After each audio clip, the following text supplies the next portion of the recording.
সবাই কেমন আছেন? আজকে আমি কোথায় গেলাম, কি করলাম আপনাদের সবার কাছেই জানাবো। আজকে আমি এমন এক জায়গায় গেলাম সেখানে আমি এর আগে কখনোই যাইনি বলতে ওখানে গিয়ে খাবারটা খাইনি। আজ ফার্স্ট টাইম ওখানে গিয়ে আমি খাবারটা খেলাম। আসলে বনশ্রীর দিকে আমার খাওয়া অনেক কম হয়। অনেকদিন আগে গিয়েছিলাম, তাও ১০ তলার এখানে গিয়েছিলাম না। এটা হলো বনশ্রীর ১০ তলা। তো নতুনভাবে ট্রাই করতে গেলাম, দেখতে গেলাম যে হলো খাবারগুলো কিরকম। সবসময় তো তালতলাতে খাই, তালতলা এলাকা, খিলগাঁও এলাকা সবসময় খাওয়া হয়। তো আজকে আমি নতুন এক জায়গায় গিয়ে খাবারটা ট্রাই করলাম, দেখি কেমনটা লাগে। খাবারটা কিন্তু অনেক ভালো ছিল। চাউমিন অর্ডার করেছিলাম, আর প্রথম যেটা সেটার নামটা আসলে আমি ভুলে গেছি। আলু দিয়ে রান্নাটা অনেক মজার ছিল, অনেক টেস্ট ছিল। আচ্ছা, আপনারা সবাই কেমন আছেন, কই আছেন, কি করতেছেন সবাই কিন্তু আমাকে কমেন্ট করে জানাবেন। আর লাইক কমেন্ট শেয়ার করতে কিন্তু অবশ্যই ভুলবেন না, সাবস্ক্রাইব কিন্তু অবশ্যই করবেন। তো চলেন আর বেশি কথা কেন, খাবার দাবার স্টার্ট করি, দেখি খাবারটা কেমন হয়েছে। আমার কাছে কিন্তু অনেক ভালো লাগছে। এটা একটা coffee house, American coffee house,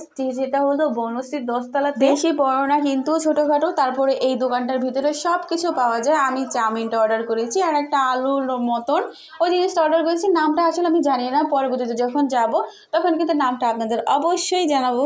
চাউমিনটা আসলে আমার ছোট বোন অর্ডার করেছে, তার নাকি চাউমিন খেতে ইচ্ছে করেছে। আসলে অনেকদিন হলো বাসা থেকে বের হয় না, তারপরে চলে গেলাম দেখি খাবারটা কেমন হয়, তার জন্য খেতে গেলাম। অনেক বিকেলবেলা হলে যে কত প্রচুর পরিমাণ খাবার খেতে ইচ্ছা করে যা বলার বেড়ে। আমার ফাস্টফুড খেতে আমার মনে হয় আমি সারাদিনই ফাস্টফুড খেতে পারবো, আমার মুখে লেগে থাকে ফাস্টফুডগুলো যে এত ভালো লাগে। আমার মতন কে কে আছেন এত খাবার? আসলে সবারই খেতে ইচ্ছা করে, আমারও সেম একই। আমার রাস্তার দাঁড়িয়ে দাঁড়িয়ে খেতে কিন্তু অনেক ভালো লাগে। আর সবচেয়ে ভালো লাগে রাস্তার টং দোকানের চাটা খেতে শীতের ভিতরে। ও মাই গড। আর সবাই ভালো থাকবেন আর আমার জন্য অনেক অনেক দোয়া করবেন, আর আমি যেন আপনাদের কাছে ভালো ভিডিও নিয়ে আসতে পারি, আর আপনারা সবাই আমার পাশে থাকবেন, সবাই আমাকে সাপোর্ট করবেন। এরপরে আমি কফি অর্ডার করলাম, আর শীতের দিনে কফি খেতে অনেক ভালো লাগে।